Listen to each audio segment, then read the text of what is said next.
This is Chuck Kowalski with Commodities Street Journal.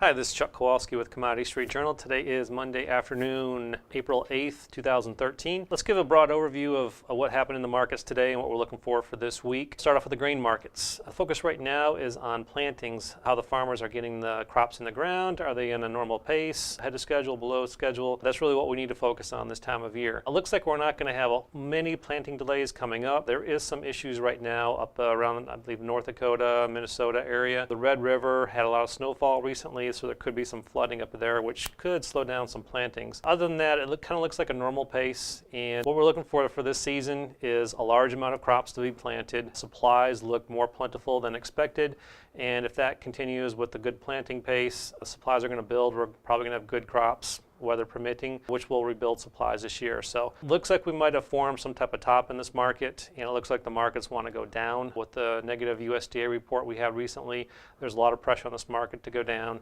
and it might be a good opportunity to sell rallies right now. So until we have a major weather problem, that's probably going to be what most traders are looking at. Shifting over to the energy markets, crude oil bounced, hit around 92 and started to bounce late last week. So we're starting to get a little bit more positive in this market, and that's how crude oil has been trading. It finds some support and then it rallies back up pretty sharply. So we'll see if that happens again, but as of right now, it looks like the market wants to go higher on crude oil. Product markets have been a little bit weaker, but there's still plenty of supplies out there. But right now, the short term looks like it wants to bounce and go a little bit higher. So until we break down again, that's going to be what most traders are focusing on, trading from the long side. If we shift over to natural gas, that market just wants to keep going higher. We broke above 4, market came back down a little bit, and we went up back above that late last week. And today, I think we closed out around 407, 408.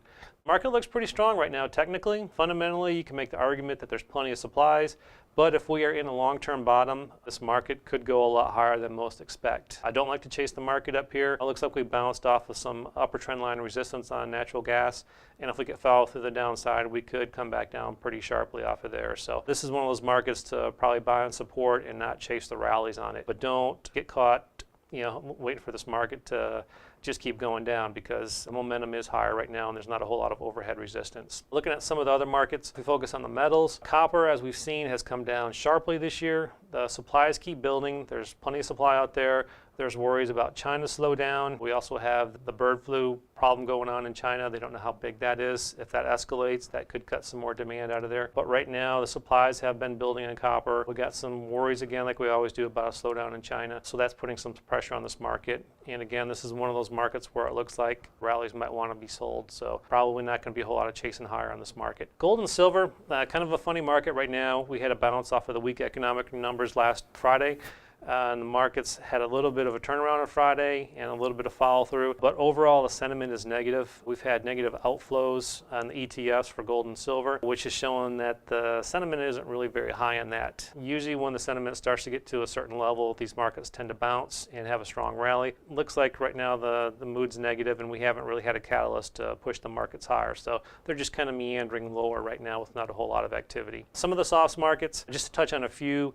Cocoa broke out of a triangle consolidation last week, but we had a sharp reversal higher. It looks like we're testing that breakout level right now. If it keeps going higher, it's going to catch a lot of people short, and we could have a sharp rally. But typically, this is probably where you sell on the retracement. So it could be an interesting market in cocoa this week. Sugar got down in the 17s, starting to bounce, and looks like it might be turning around here off of some value plays, but we'll see if we get any follow through with the upside. But probably pretty good value, even though people are worried about the large crop size this year. So that's what we're looking for this week. We'll update you throughout the week. And until we talk next time, this is Chuck Kowalski with Commodities Street Journal.